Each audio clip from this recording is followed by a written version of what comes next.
Nyansa Boako. This is Nyansa TV, a channel from Ghana for African awakening. I've been doing this for the past 3 years and there's been massive change across the continent. Listen, I met Kabbalah last year. He was speaking about the mindset, the education system, what is not helping African grow. Recently, there's a trending video online that I would want us to watch. And fortunately, I landed in South Africa and I spotted the video. It's just recent. You see, there are so many coup d'etats, people asking the French to leave the colonies for the Africans to take over. And this has really created a lot of discomfort, especially in this West African sub-region, places like Niger, other areas that are French colonies. They're asking them to step out of the country. Listen to me. The same thing is happening in the southern part of Africa, where a group who are thinking about the growth of Africa steps out and say that, hey, you must leave. All the bad things, all the opportunities you are just taking from Africa, you must be careful and leave it for Africans to also benefit from it. This is a fight that I think most people are seeking to do, but then we must do it right. But they did it perfectly well. When I saw the video, I think it's something that we have to start thinking about, that if somebody's taking advantage of you, it's not about a matter of fighting, it's a matter of speaking about it. Kabbalah was the leader of this group, and I want us to first go and watch the video. When I come back, I'll ask a lot of questions as far as this particular action is concerned. Can you imagine? They sent a whole coffin to the French ambassador. You receiving a coffin that they're going to bury you inside. It is quite shocking. So I'll be right back. Let's go and watch the video, then we'll go deeper into it. He is here with me, and I think ACUP is ready to fight. I know they are in Ghana. ACUP, they are now registered as a political party in Ghana. Most African countries are also on the same line of registering ACUP as a political party. So I am not surprised at all to see them taking this action. I'll be right back. My name is Nyansa Boako. Kabbalah is my guest.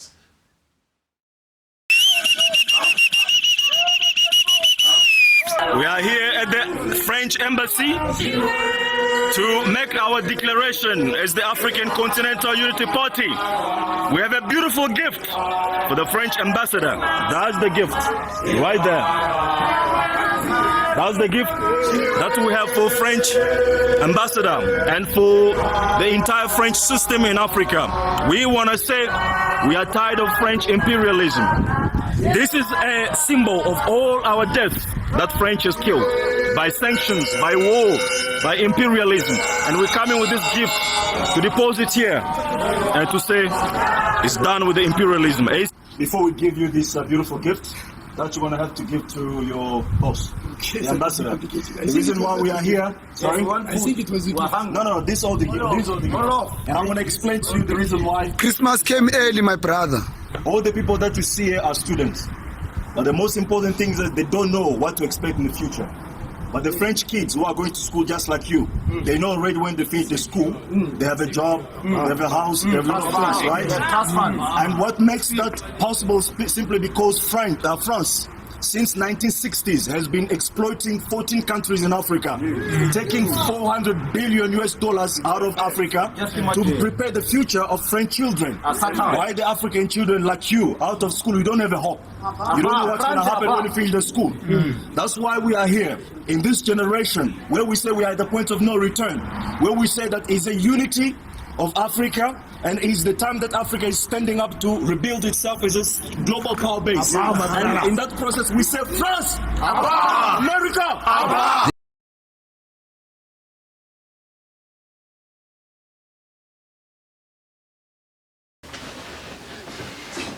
Welcome, Kabbalah. Thank you, sir. How are you, sir? I am pleased. I'm happy to see you again. Oh, it's a year and a half now. Yeah, of course. It's a year and a half now. The revolution continues. How are you? Well, as I say, very much strong, kicking and pushing every single day for the African agenda.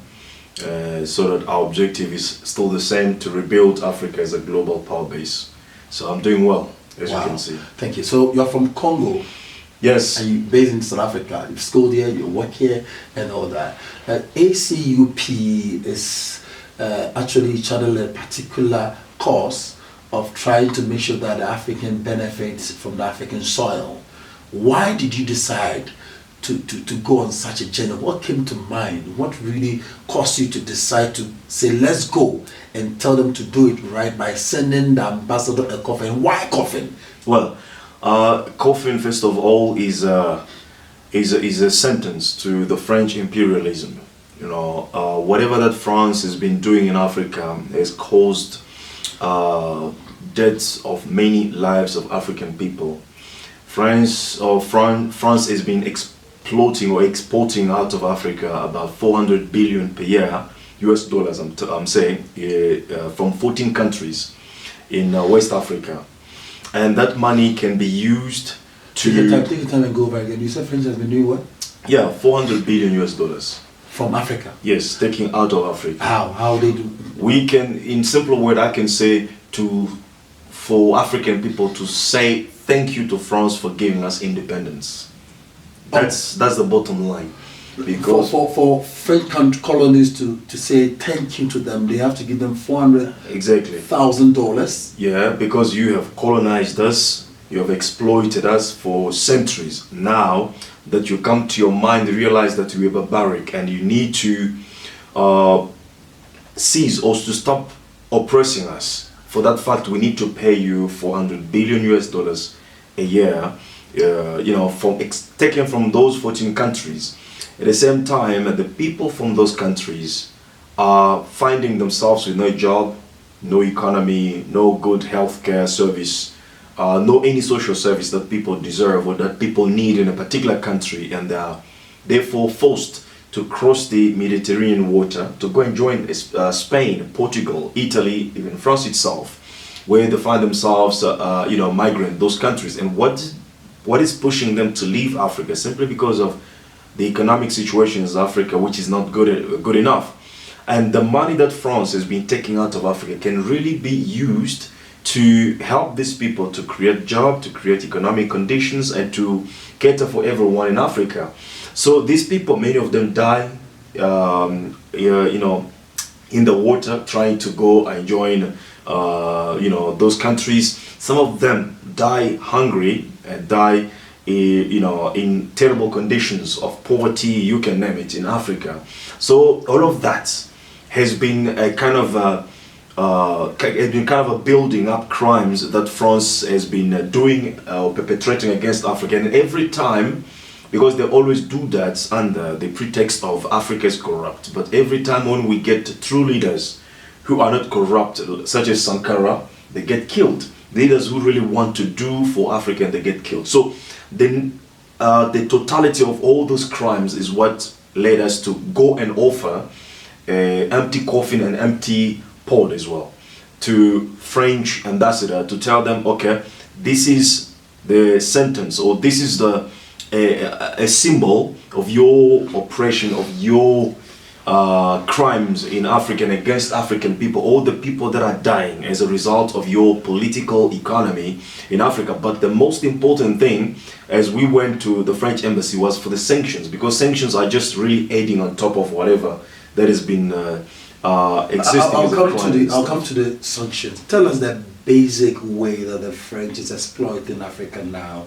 How are they able to make this money? How are they able to exploit this $400 billion from these 14 colonies? Tell us. We want to have basic information. The first thing is the currency. Those countries, in those 14 countries, they're using what is called the franc CFA. That franc CFA is literally France coming to Africa, cutting the trees in Africa, and taking those trees, making papers, and then go in France and print the money, the franc CFA, and then taking that money, giving to African people to use it in exchange of African resources and African wealth. That's number one. And the number two thing is that France, at the independence period, made some the African leaders in those countries to sign certain contracts. Okay. In those contracts, you have France having exclusive rights on the mineral resources of those countries, such as Republic of Central Africa, whereby all the resources are exclusively under the control of France, in such a way that that republic cannot. Is it up to today?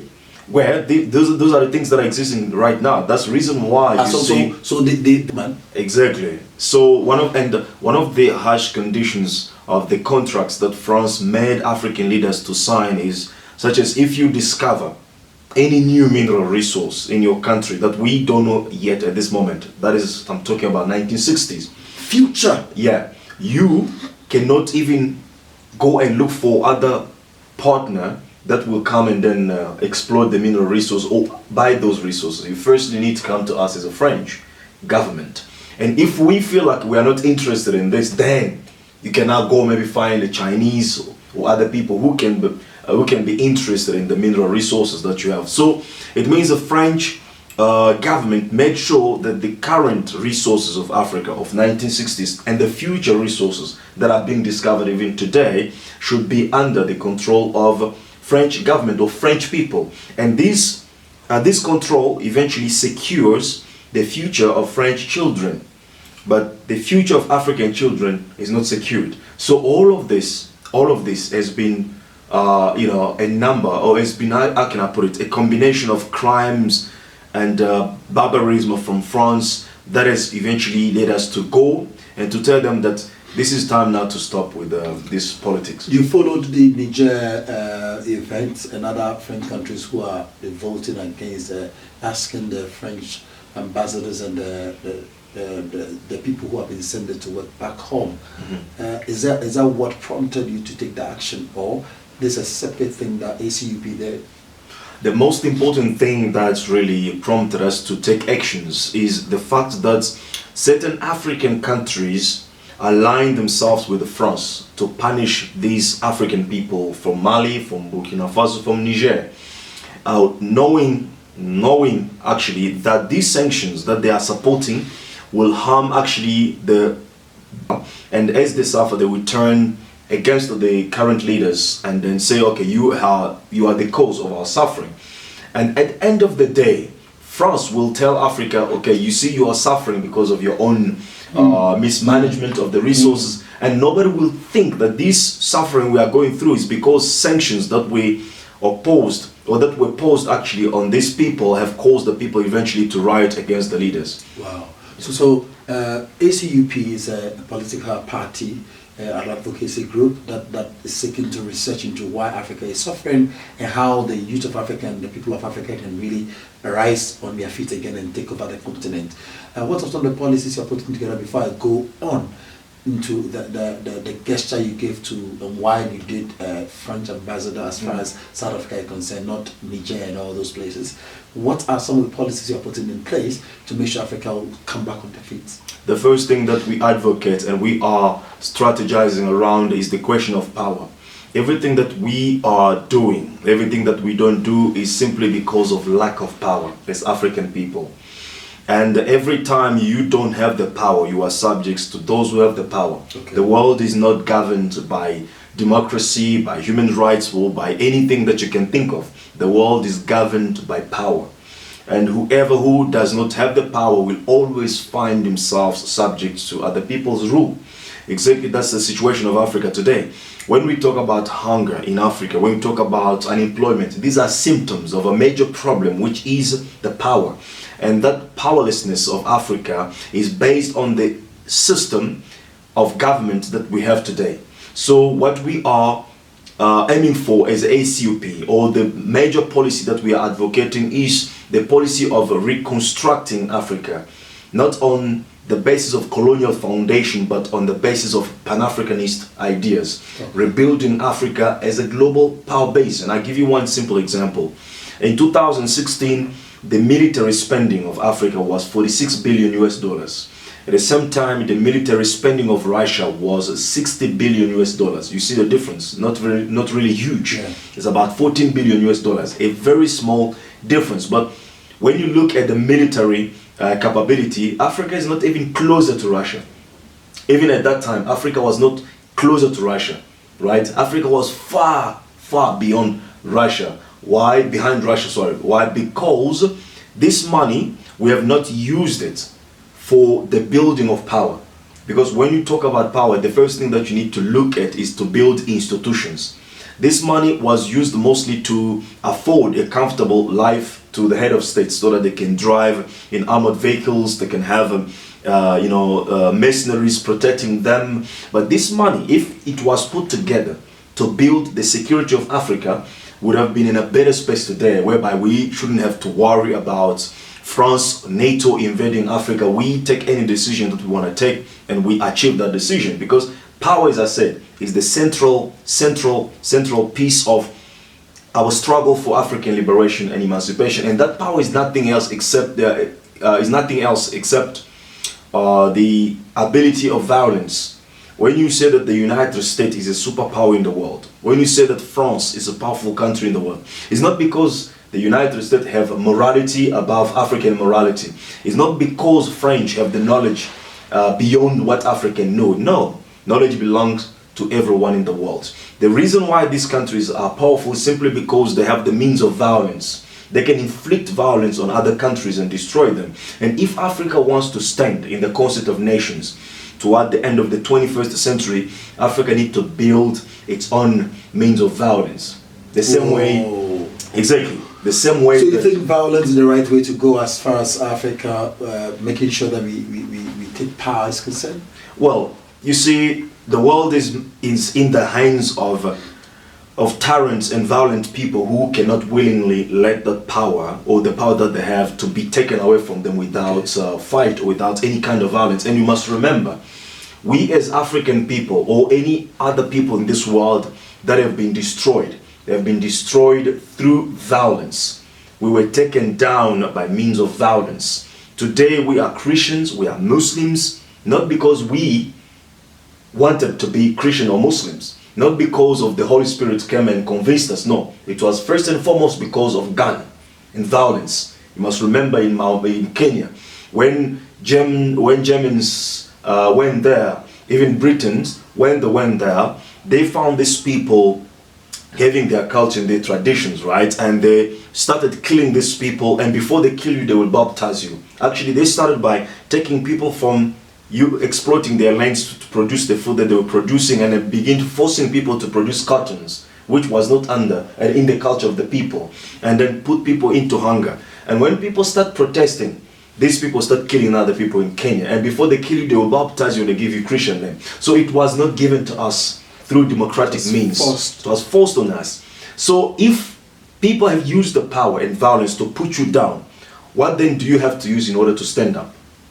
Well, power. Power. Exactly. So I am looking at this as what actually happened in South Africa.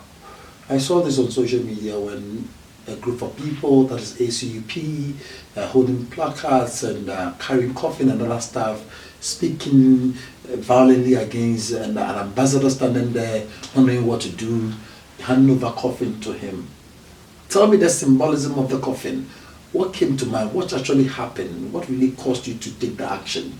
Well, there's a lot of things that we can say about the COFFIN. In that COFFIN, we buried imperialism. That COFFIN. Okay. That's what we were telling. It was not even a violent talk, some kind of violent talk toward the ambassador. It was explaining the situation that we are going through in Africa, and we were telling them, in this COFFIN, we are burying neo-colonialism. We are burying French imperialism. That's how Nkrumah said. Exactly. And on top of that, we are burying your consciousness of barbarism as a French ambassador, because you don't have consciousness of human beings. So we are taking your consciousness of barbarism to bury it in this COFFIN, so that maybe the world can be a better place. So what did you bury it? What did you do with the COFFIN? You just left the COFFIN? It's a gift we give them, and we left it with them. So they have to do with it whatever they think they want to do with it. But I'm sure they will keep it in their museums. Did you achieve your aim after you've handed over the COFFIN to them? You feel that is something that is symbolism that they will always remember? Well, it's not about feeling. It's about progress. You see, success is defined as a progressive fulfillment of worthy ideal. Success is not something that you do today, you say you have achieved success. It's a progressive journey towards your worthy ideal. And what we have done is a step one, and the step two is coming. Next year we are going to have a continental march in Africa for single currency. You see? And after that we'll go for maybe single passports until we get all these things done. But the most important thing regarding the demonstration at the French embassy, and I just have to highlight that it didn't happen just in South Africa. Okay. It happened in Nigeria simultaneously. Okay. It happened in Zambia, Okay. Sierra Leone, Okay. Kenya, Okay. and also Liberia. Oh, okay. So ACUP is in all these countries. Exactly. ACUP is in every English-speaking countries, and we are penetrating the French country as we're speaking right now. So we organize those demonstrations in about 7 countries simultaneously to make our message. So coffins were given to all these ambassadors across. No. COFFIN was only strategically for South Africa. All the people that you see here are students. But the most important thing is that they don't know what to expect in the future. But the French kids who are going to school just like you, they know already when they finish the school, they have a job, they have a house, they have a lot of things, right? And what makes that possible simply because France, since 1960s, has been exploiting 14 countries in Africa, taking $400 billion out of Africa to prepare the future of French children. Why the African children like you, out of school, you don't have a hope. You don't know what's going to happen when you finish the school.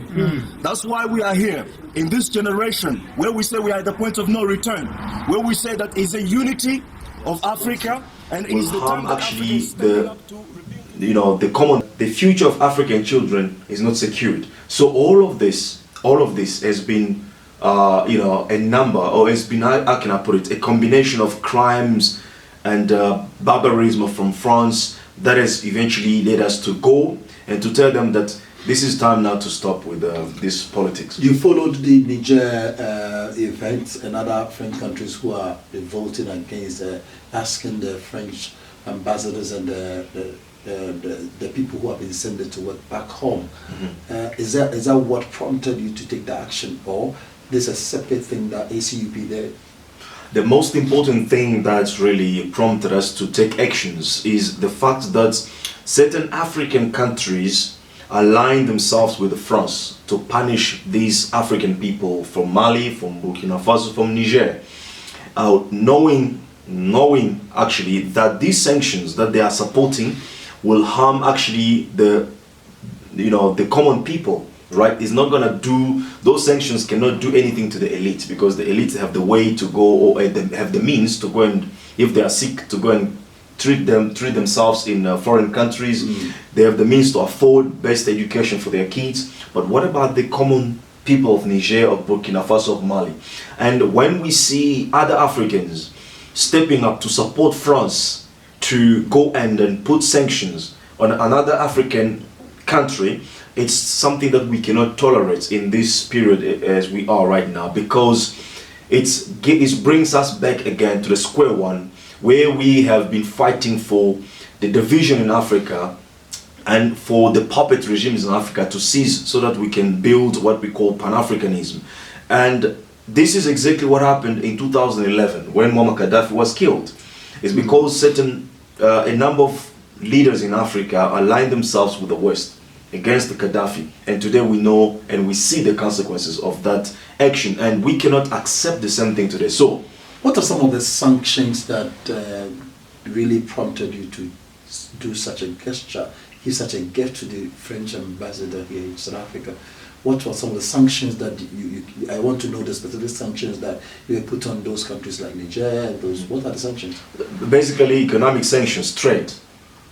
For example, Mali and Niger, actually, because the recent case was Niger, found itself isolated to do businesses with its neighboring countries. Only few that are still open, so there's no crossover of either products or even people. So eventually, what's going to happen for all the people who are depending on trade with other, neighboring countries in order to bring food or goods in the country, and as well as exporting goods produced in Niger to neighboring countries, and in that process the economy is produced. So that is killing totally the economy and eventually isolating the country, and that's how you eventually condemn all the people to suffer and to die. And at the end of the day, the idea.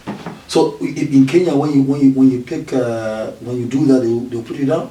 Firstly, the march was not even authorized in Kenya, so our people had to go down the street and got arrested. Right? It was not authorized because because as I said, many regimes in Africa still align themselves with the Western imperialism. African people, in some way, I would say, they are still seeking for the approval of the white man. As long as white man has not approved you, they don't feel like they are doing the right thing. So for them to be sure that they are doing the right thing, they need to be approved by more the like white man. inferior to them. Exactly. So that's why they couldn't allow the march in Kenya, for example, to go and march or to protest against French, because they are seeking for French approval and French eventually blessing in whatever they are doing. Wow. Before we bring this to an end, I don't know the message you have. I want you to look straight into the camera and speak to the young people of Africa. I don't think violence is the right way to start. The advocacy is the first way to go. I don't know what message you have for fellow Africans. I know ACUP is in Ghana, currently Yes. registered. I don't know if you have a message for them. 100%. But first, let me say that ACUP is not advocating for violence. ACUP is a political movement. Okay. It's not a militant or, I don't know, kind of guerrilla movement. ACUP is a political movement. Our agenda is to go into all African countries and transform ourselves into political parties and run through the established means of elections, right? Campaign and do everything we are supposed to do and be elected and gain the power. And from the moment that we have the power, we begin now to implement our revolutionary agenda, because as Kwame Ture said, you cannot do revolution without the power. Firstly, you have to struggle for power. And once you seize the power, then you can implement revolution, because revolution is nothing else except change of the system. And you cannot change the system if you are not in a position of power to change that system. So you need to be in power. So ACP, we are militating first and foremost for political power through which we can now change the policy of Africa and that creates the continental, continental government and the United States of Africa. Wow.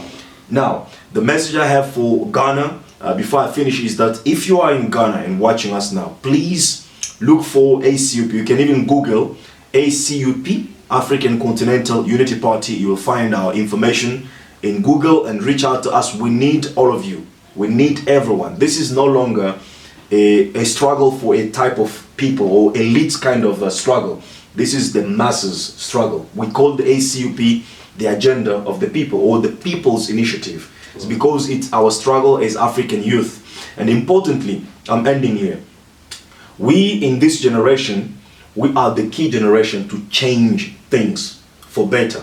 And if we lose it, or if we miss this opportunity to change Africa, then the next generation, we never gonna understand what to do. They don't even know what to do, because when you look at today, all these young kids, they are on TikTok, they are on Facebook, they are on Instagram, and what attracts them there is games, dancing, seeing naked women, around dancing on these platforms is what is more attractive to these young girls, the young boys of this generation. So we cannot expect these people without a certain level of consciousness of what Africa is to be the ones who will drive the change that we want in Africa. We are the ones, because people of our generation, including you, I'm sure you will agree with me that you grew up a part of your life without cell phone, without internet, without TV, without all these things. So if you wanted to go and visit your friend or your family member, you actually had to go without even calling them to say I'm coming. You just walk, go there, socialize, have organic lifestyle. If you wanted to eat, you didn't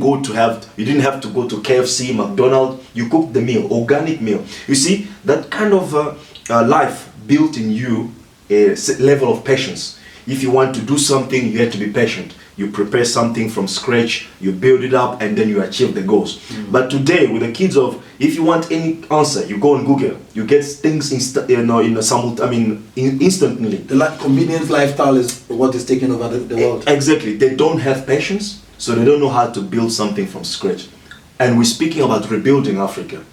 And rebuilding Africa means we need to destroy firstly the current structure of Africa, the current colonial structure of Africa, of saying I'm Zambian, I'm Congolese, I'm Nigerian, while it's a white man who created you as a Nigerian. Actually, the word is Nigerian. When the guy conquered that space of Nigeria, asked his girlfriend, what can I call these people, baby? And the girlfriend say, call them Nigerian, and then become Nigeria. Even Niger, it's coming from the same word. You see, so This is a colonial creation that we have in Africa today. So it's not the foundation over which we can build the true Africa. So this needs to be destroyed so that we can rebuild Africa. And rebuilding means you lay the foundation and then you start building bit by bit with patience until you get your building completed. And this requires discipline, requires commitment, requires patience, and required critical thinking. And these are the things that are lacking in the young generation of TikTok, of Instagram, of YouTube of these days. So if at our generation, your generation, my generation, we lose it, if we don't succeed at the laying the foundation over which Africa can be rebuilt as a global power base, we forget everything about Africa. Wow. Thank you so much for your time. Do you have any social media platform that you want us to visit? Do you have any way we can also join the movement if you want to join? Yes, people can just simply go to www.africanacup.org. They will find all the information there. We are on Facebook, of course. We are on Twitter. We are on YouTube. We have a YouTube channel where we obviously publish our teachings, our lessons, a lot of things that we do as ACUP. So that's it. Let me say thank you to my general, one of the generals of Africa who speaks about awakening, my very own General Joshua Mapunga. I spoke to him, and it's been beautiful. Thank you so much for your time. Thank you for watching us. Thank you for joining us on this. As you watch the video, let's think about it. How do you grow Africa? Can we do it? Are we ready? Can our kids do it? Can the coming generation do it? These are the things we have to think about. We are waking up when it comes to religiously, politically. People are beginning to sense there is danger. Here's all these. Join us. Let's fight and build Africa. Thank you for watching. My name is Nyansa Boakwa. Nyansa TV. This is Mysteries. Kapala was my guest. Bye for now.